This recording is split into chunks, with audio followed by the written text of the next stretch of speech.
Okay, good morning. Thank you so much for investing your time with us this morning. My name is THEVAMALAR, alias Jasmine, and I'm the moderator for this insightful forum discussion today, titled, How Can Effective Discipline in School and Management Be Maintained? I would like to introduce our experienced panels today. We will begin with Miss Yasmin, a teacher teaching in an international school in Kuala Lumpur, Miss Eunice, a lecturer in Teacher Training Institute in UNITA University, University lecturer Miss Jessica, State Department head Miss Marilyn, and finally Mr. Joe, the one and only gentleman, the Curriculum Division Officer. Before we begin, I would like to share my insights on the discussion today. School management plays a crucial role in maintaining effective discipline in a school environment. Discipline is essential to create a safe and conducive learning environment that promotes academic success. The school management team is responsible for setting and enforcing rules and expectations with the aim of guiding towards a positive path of behavior for students. Their role also involves monitoring and evaluating students' behavior and implementing disciplinary measures where necessary. This ensures that the learning environment remains orderly, productive, and safe for all students and staff. Effective discipline also contributes to fostering a culture of respect, responsibility, and accountability amongst students and staff. Thus, school management is an essential component in creating a disciplined environment in a school. Recent studies have showed that discipline has a moderate positive relationship with and accounts for variance in academic performance of classes, students in school.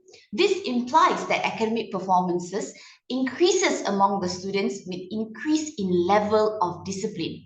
Basically, what that means is the students show an extraordinary enhancement that from students who has low to moderate discipline. This brings us back to the question today. Let us get into the discussion with our amazing panels that are sharing about their thought and experiences today, shall we? Firstly, let's start off with Miss Yasmin. Can you tell us about yourself? Hi, everyone. Thank you for having me today. My name is Yasmin. I've been a dyslexic teacher at an international school in Selangor for around 8 years now. I was also a behavioral therapist for 3 years at an EIP center. In addition, my team and I, we are currently working to improve inclusivity practices in Sekolah Kebangsaan schools, and that has been going on since 2019. And due to the pandemic, we've been at a standstill, but we're still trying to infiltrate the schools. My teaching focused mostly on phonics, phonological awareness activities, and executive functioning activities. Amazing experiences, Miss Yasmin. Can you share your experiences in handling students' misbehaviors? Oh wow, so many things to tell you. So the first few years of teaching was an eye-opener. I was very eager, like all naive teachers coming into schools for the first time. And watching stories like, Tara Zaminpar and freedom writers, it motivated me to be that kind of teacher, to be a very good teacher.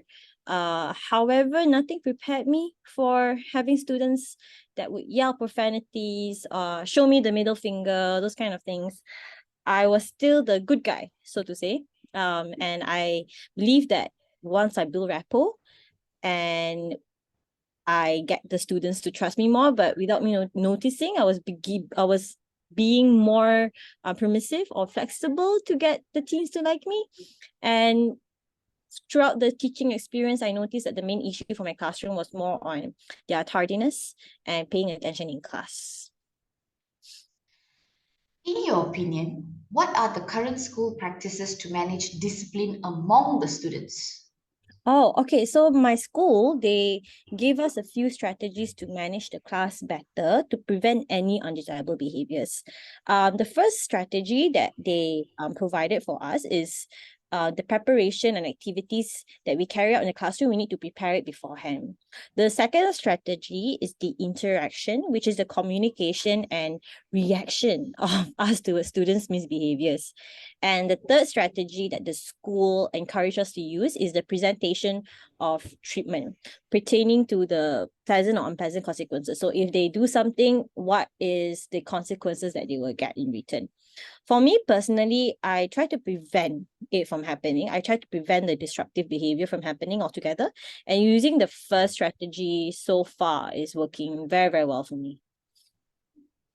Ms. Yasmin, what kind of things do you do to control your classroom? In the beginning, it's more like getting to know their name or a lot of effective teaching.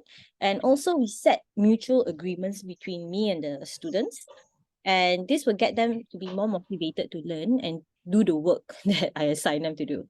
I will also encourage them to actually pray first. So if you're Muslim, you can pray in your du'as, and if you're not Muslim, you can pray in your own religion. And the reason why I do this is because I want to make sure the class energy is like Zen-like, to reduce the noise level, bringing it down.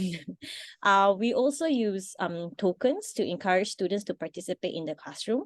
And every single time they answer a question or they ask me a question, they get one ice cream stick. And as they collect more and more, they will get like it's like a token economy lah. They will get more rewards in return at the end of the school term. I like the word Zen. Insightful, Miss Yasmin. You're truly an experienced teacher indeed. Let's see if Miss Eunice can add on to the proactive methods of Miss Yasmin. Miss Eunice, can you share to us a little bit about yourself? Hello, everyone. Pleasure to be here, part of the forum discussion. So my name is EUNICE ELLEANAE. I'm a university lecturer of a teachers training institution. Now, in our institution, we believe that we emphasize on the having the teachers to be equipped with techniques and modern pedagogy strategies, and help them to better connect with, manage, and teach their students in a manner which ensures that all students are learning and benefiting. So I've been a lecturer in this teachers training institution for about 20 years. And I've had experiences with the teachers, and we ensure that we mold the teachers to deliver their lessons and have a better benefiting learning for the students overall in their classroom setting. As a lecturer, Ms. Eunice, in a teacher training institution, what kind of discipline issues do you face, and how do you promote a better educational setting? Okay, it's a very interesting question, because we do face numerous issues and while promoting discipline as per se. And it's been tough for us. However, we've gotten the hang of it, and we've understood the parts and puzzles of how students behave and what are the issues we face in discipline wise, in education. And a few things that I can mention of right now is that students tend to have lack of respect for teachers these days, whereby they look at the teachers as friends rather than, someone with a higher position, someone who is a senior person, So when that happens, they tend to have disruptive behavior in class. They tend to have lack of cooperation, and they just do whatever they feel like, it feels right for them. And things are being a bit difficult for teachers to run their lessons throughout the 1 hour period. Let's say if it's a 1 hour period, it's hard for them to run on the lesson, because they have to ensure that the students are all in position to learn rather than just having a group of students to be focused in class. So that creates a negative classroom environment for the rest of the students who are keen to learn, as per se. And then you have the bullying and harassment, whereby students may engage in bullying or harassment on the internet and whatnot, which causes a lot of emotional distress and interferes with the learning process of other children. Then you have the cheating and plagiarism, whereby the students may cheat during exams or plagiarize in their assignments, which can compromise the integrity of the educational system itself. That may diminish the value of their learning. And finally, I have the lack of motivation, whereby when students tend to have lack of motivation, they can actually produce poor results in performance, overall performance in school, such as the increase of absenteeism, the disengagement from the learning process overall. And this is really not good for an institution or a school to run on effectively. So in order to promote discipline in the education setting, we believe that it's important to establish a clear expectations, rules, and consequences for behavior. We do have a few effective systems that we use, such as warning letter or meeting with the parents and getting to know about the students' behaviors. Why are they behaving such a way? And bringing in psychology, counseling session or professional that may help a student to overcome these behaviors. And additionally, teachers are also encouraged in our teaching institution to use positive reinforcement, whereby the teachers are kind of like encouraged to praise and reward the students whenever they can, in order to encourage good behavior and motivate students to learn better. And that's all for me when it comes to discipline in education setting. That must be quite challenging at times. Speaking of the challenges, Miss Eunice, what do you think is the most appropriate discipline theories that caters to the needs of the teachers training institution? Okay, in our teachers training institution, we do use or benefit from some of the appropriate discipline theories. And one of them are basically having positive behavior support, whereby we use this theory in order to focus on promoting positive behavior among the students. And by doing this, we train the teachers positive reinforcement, as how I mentioned earlier, the techniques to encourage good behavior in the overall school or among the students, and at the same time addressing the problematic behavior in a non-punitive way. That means we don't highlight the negative or the problematic behavior students. We emphasize it by giving positive behavior support. That means examples of how you should behave rather than reacting to it negatively.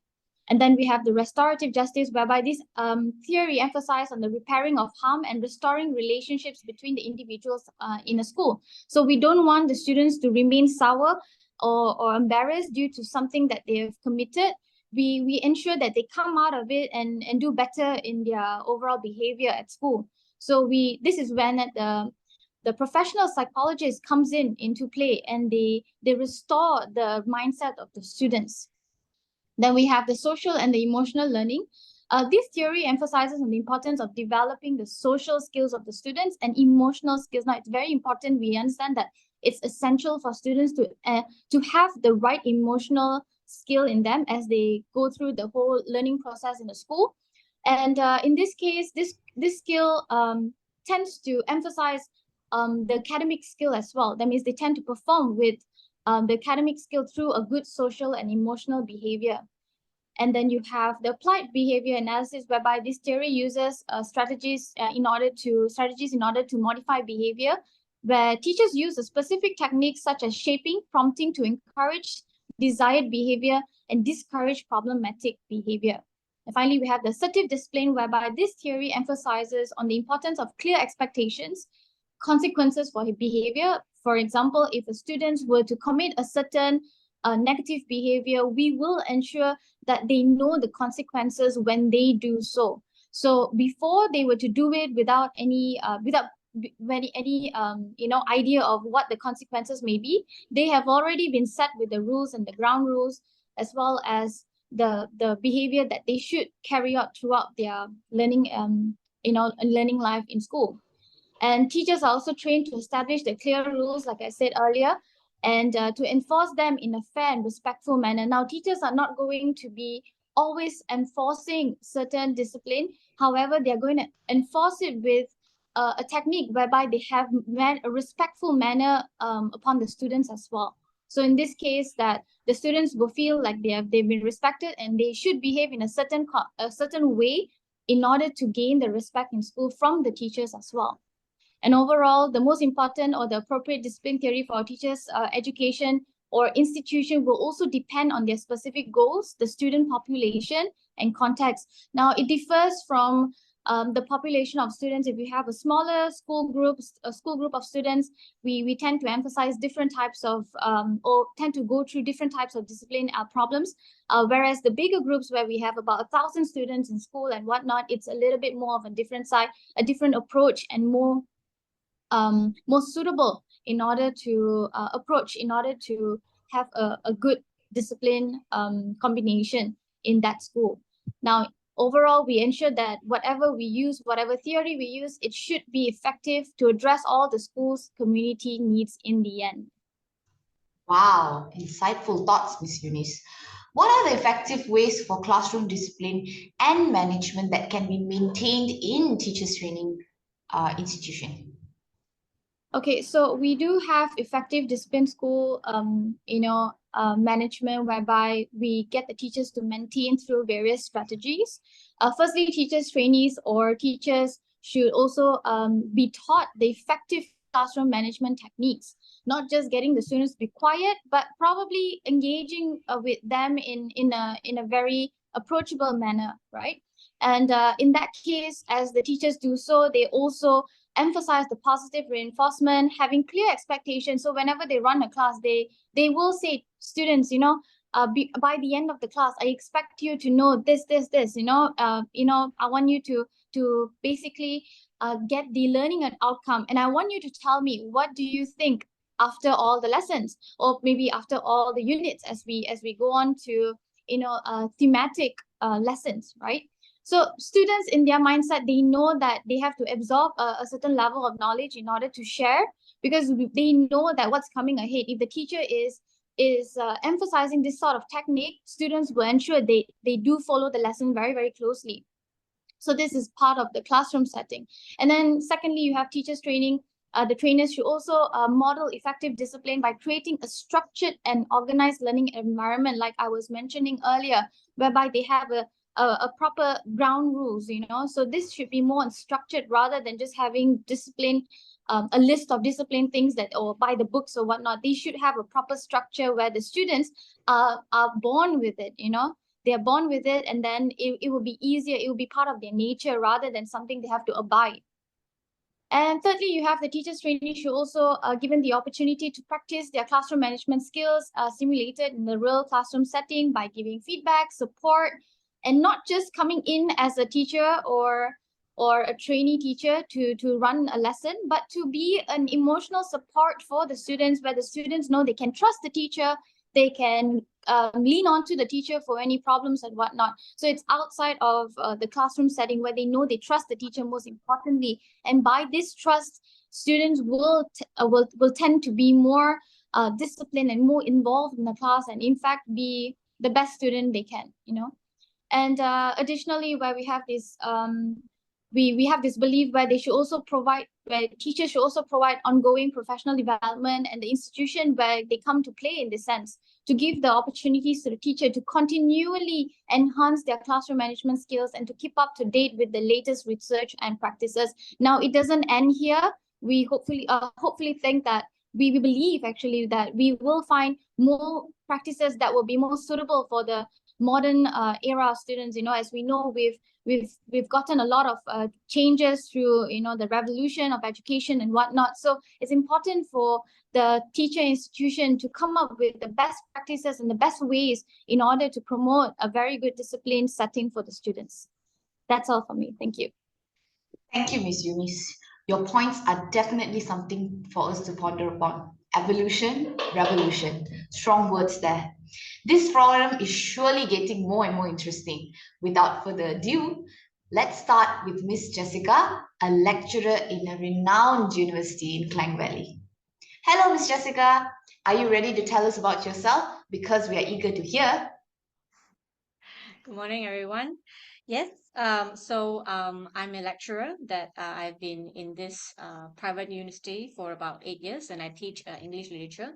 So my students compromises of a young adult and adult, so age between 18 to 23.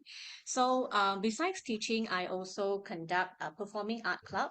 So I have a different philosophy is that when I teach, I don't only teach them things that are related to the academic. I also want to expose them to things that are outside from what we can learn in the classroom. Yeah. Great, Ms. Jessica. What are some of the common disciplinary issues faced in a university settings? Okay, so I think when we mentioned about common disciplinary issues faced in the university, right? So I believe that some of us we were able to see back then when we were in uni, we were able to see that our classmates or even friends uh were guilty of one of those things, like for instance, coming late to class, skipping lessons without proper explanations, and then late assignments of submission and whatnot. So I think my point here is that as a lecturer, so let's just say if my students were to come in late, right? For example, it's like student A were to come in late for about 15 minutes. So the first time it's fine. But if it's an accumulative behavior where this particular student of mine, came in late 15 minutes, 20 minutes, and that gets accumulative, then it will raise an eyebrow. I would probably think like, why is this student late to my class? Like, is he or she facing some kind of problems, or is he or she, probably dealt with something that I do not know? Is there any way that I could, probably help or look at it differently, or maybe, ask them to clarify why were they late? So all these disciplinary issues that are revolved in university setting are very much on general terms, like skipping classes, and then late submission, and then what do you call this, cheating and whatnot. But there are certain areas that the university look into that are more in-depth and severe cases, which we cannot compromise. So let me break into several areas to be discussed. So one, we are going to look at student misconduct. So student misconduct here, I think Miss Eunice touched a little bit on that earlier. So where she talks about the bullying. So bullying in this case, like cyberbullying, for instance, and then physical altercation where they got into fight, and then endangering lives of another student is a strict no-no in university. So that falls under student misconduct. And then followed by, we have academic misconduct, where cheating in examination, plagiarism, submitting work of other people, or even paying another person to complete assignment on behalf is also a big no-no. So I remember back then when I was in uni, I'm not too sure if any one of you here probably heard of this, but there was a case where a student got reprimanded because he submitted an assignment that was previously submitted by my senior. So later on, yes, so later on the coordinator found out, and yeah, so I think he was suspended for a term, if I'm not mistaken. But yes, okay, so that falls under academic misconduct. And then, of course, last but not least, we have sexual harassment. So sexual harassment is also uh, a severe form of disciplinary issue. So something that we cannot tolerate at all terms. Yeah. Wow, I guess most of us never realized that even university lecturers face this kind of issues, as we often assume that university students are very much matured. What are some of the ways that the university could adopt as a preventive measure of disciplinary issues, Miss Jessica? All right. So first of all, we need to address issues like this. Like, we need to find out what are the core problems to, what stems from there. Like, what could possibly become an effect or cause of it. So the first thing first, we need to establish a student council. So when we have student council in university, that helps to create a positive social connections and interactions.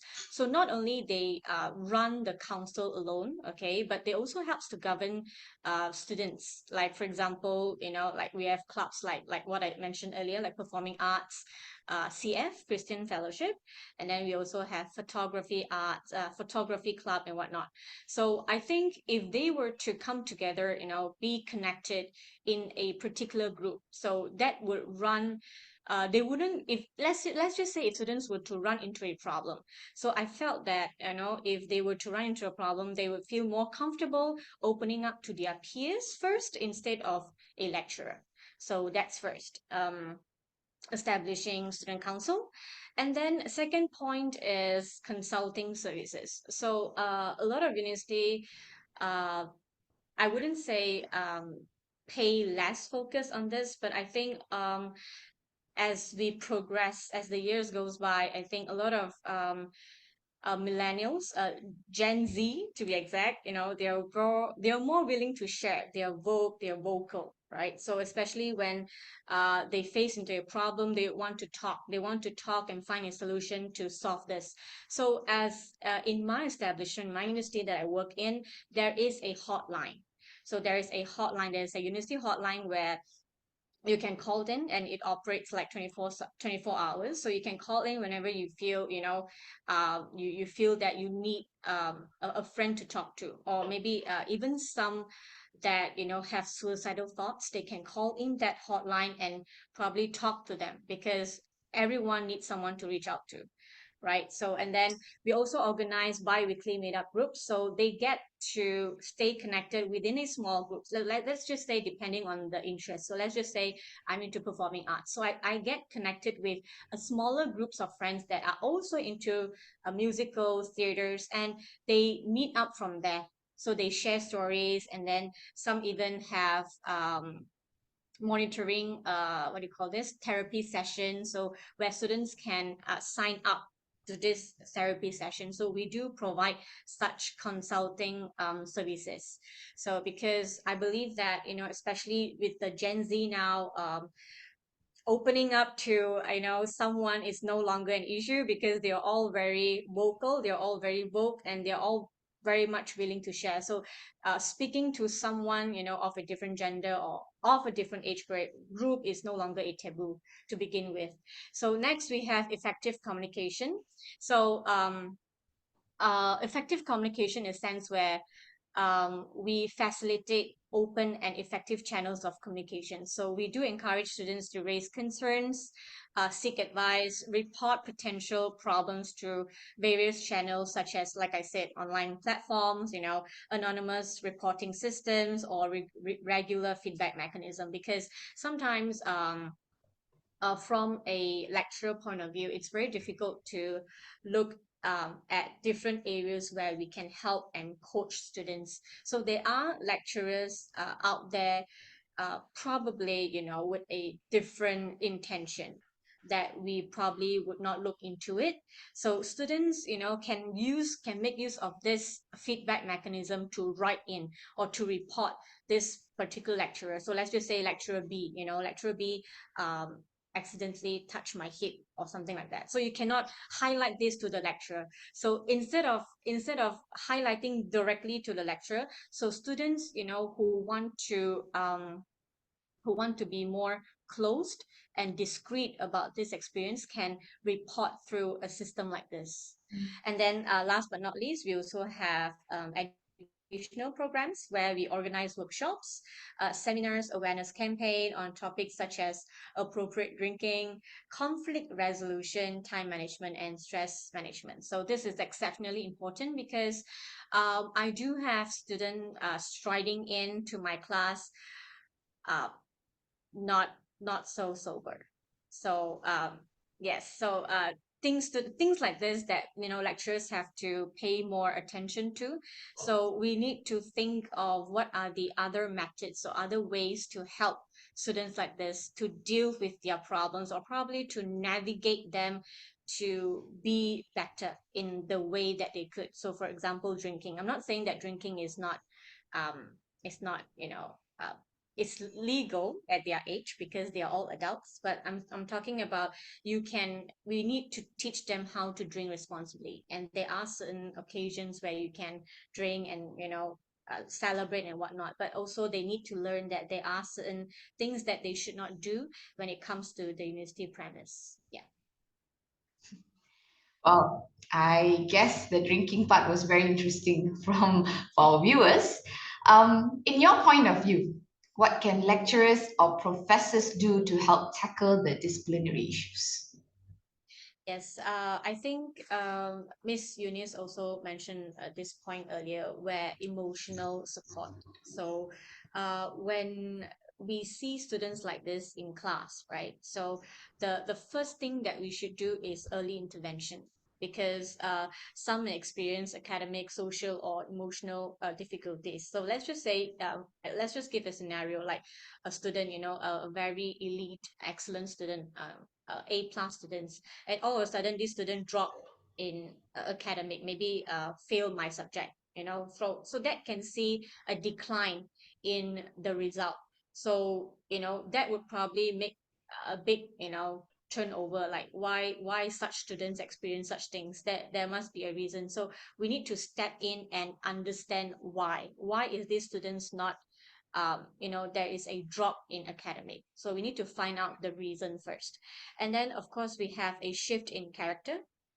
So you can see, sometimes the students are being so jovial, bubbly, coming in the class, good morning, good morning, good morning. And all of a sudden, this student just alienate themselves, right? So do not want to talk to anyone, just keep quiet, does not even want to participate. So that also give a red flag to the lecturer it's time for us to step in.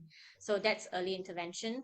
Drastic change in personality. This is the one that I highlighted earlier. So lecturers should pay more attention to students, building good rapport to promote open communication, and giving them the emotional support that they need. So besides learning, okay, that comes back to my belief and philosophy earlier. So besides just learning, we should teach them things that are outside of the classroom, values, um, things that they need to learn when they grow up and when they step into the working world outside.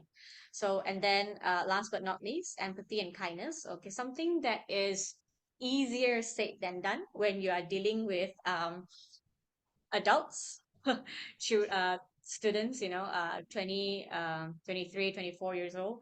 So, but nonetheless, we still need to try to help shape their future. So, um, it's something that the lecturers should look at instead of, pushing them to be who they want to be. In fact, what we can do is provide that environment, provide them with the necessary guidance in order for them to grow and learn better. Thank you. Thank you so much, Ms. Jessica, for your explanations. It was truly, truly an interesting one. I'm eager to hear what our State Department head is about to share. Let us allow Ms. Marilyn to take the floor. Hi, I'm Marilyn. I have working in the State Department for more than 5 years. Hi, Ms. Marilyn, nice to meet you. Based on our 3 panels that have shared today, what is the most concerning discipline issues in Malaysia currently? In recent years, discipline issue has made a major concern to all parties, including parents, educators, government, and the public. From minor common issues like littering to the juvenile cases like rape, insects, robbery, and such. MOE has reported that the truancy, crime, and delinquency, bullying, smoking, and personal neatness are the first 5 concerned discipline issues, while bullying problems are escalating and drawn attention to the society in these few years. The increasing in reported incidents of aggressive behavior problems and delinquency clearly reflect the violence of human rights and rampant among the students. The violence is common occurrence in school as indicated by numerous incidents of vandalism, gang fight, molestation, and bullying. I see. With so much challenging situation faced by the educating community, what are the initiatives of government in curbing disciplinary problems? Other than the reactive and punitive approach in curbing the disciplinary issues, MOE also introduced some other strategies. The collaboration among the police and MOE in portray the disciplinary issue as criminal cases. MOE is also cooperating with the Healthy Mind program in school. This program is a good initiative by MOH to assess students' mental health state, as many health problems may pass unnoticed in school. Our government has indeed called on school to interfere through single education programs such as anti-drug campaign, exhibitions, seminars, and quizzes, which educate programs which contribute to discipline the students. Also promote some moral value, civil and mental health for students. Some are also involving schools, clubs, and PTA.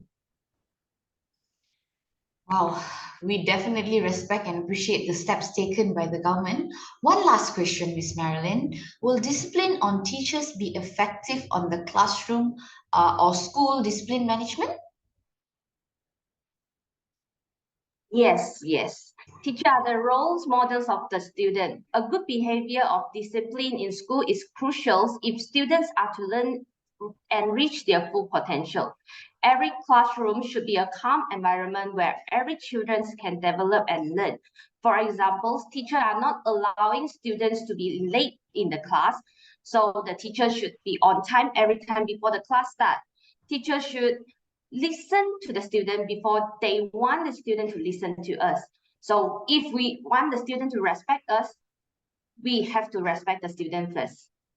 An educator should set a good example before setting the rules. Not only teachers, family members, especially parents, are the chief architects in shaping the personality of the children. The findings can be explained by the fact that the student from a broken families or the families where the parents are too defensive toward their children, the children tends to involve themselves in ethical behavior. There was an issue happened during MCO. A parent has uploaded a recording of a particular English teacher on social media. This is about the teachers is teaching the lesson without using English language. This could lead the children to be disrespectful and challenge the teacher as their parents do. Therefore, everyone's whole responsibility to mold a children's personalities. Wow, insightful. Well, we never knew that even the head had so much of burdens to take care of. We appreciate what MOE has been trying to do. Thank you, Ms. Marilyn. Next, I would like to pass the floor to Mr. Joe. Please tell us about yourself. Hi everyone, I'm Joe, serving as a Curriculum Division Officer for the past 3 years. Thank you, Mr. Joe. In your experience and position, what are the methods to maintain effective discipline in school and classroom management as a Curriculum Division Officer? Firstly, I would say develop clear discipline policy. This can be done by working with the teachers, administrators, and other stakeholders to develop clear and comprehensive discipline policy that outline the expectations, rules, and consequences. By defining the expectations, students are clear note on behavioral expectation in different settings such as classroom, hallways, cafeteria, or maybe science lab. For example, we may include expectation like being respectful to others, arriving on time to class, and following instruction in the school compound. Then communicate expectation among teachers, students, parents, and staff members. We will need to make sure everyone understands the rules and consequences and the reason behind them.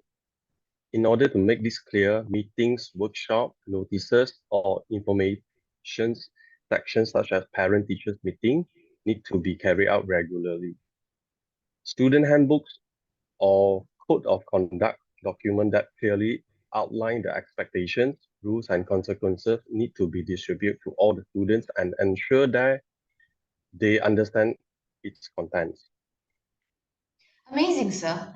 Do you think that professional development will be necessary for educators? Yes, of course. I would say we would need to provide professional development opportunity for teachers and to enhance their classroom management skill by focusing on strategy for creating a positive and respectful learning environment, managing student behavior, and also the most important was de-escalating conflicts. Workshops, resources such as books, articles, or online courses that teachers can access to enhance their knowledge and skill in managing student behavior, or even coaching them to help to implement effective discipline techniques that would be the way that actually we can provide to the teachers. Great highlights, sir. As a curriculum division officer, what are you willing to offer our educators in need? As a curriculum officer, we would support teachers in maintaining discipline, be available to listen to their concern, offer guidance, and provide resources such as behavior management material or intervention strategy that teachers can utilize in their classroom when needed. We also encourage an open and freely dialogue when teachers can share their challenges and success in managing student behavior. Next, I would say regularly monitor the classroom and evaluate the effectiveness of the discipline strategy. This can be done through classroom observations, reviewing behavior records, or collecting feedback from teachers and students. By identifying area of improvement or pattern of behavior, we can address the problem proactively and allow to target and interventions or adjustment to help the discipline policy. And lastly, I would say continuously improvement. Regularly evaluate the effectiveness of discipline practice and make adjustment as needed. Stay updated to the latest research and best practice in the classroom management and discipline. And also seek feedback from the teachers, students, and parents to identify the area for improvement and adapt strategy accordingly. Thank you. That's great, sir. I believe if implemented well, we can truly benefit from it. Mr. Joe, thank you for your eye-opening points. I guess we can all agree that there isn't just one way in solving disciplinary issue. I hope that this discussion will be effective and insightful, not only for students, educators, but our viewers as well. Thank you, panels. It was my pleasure.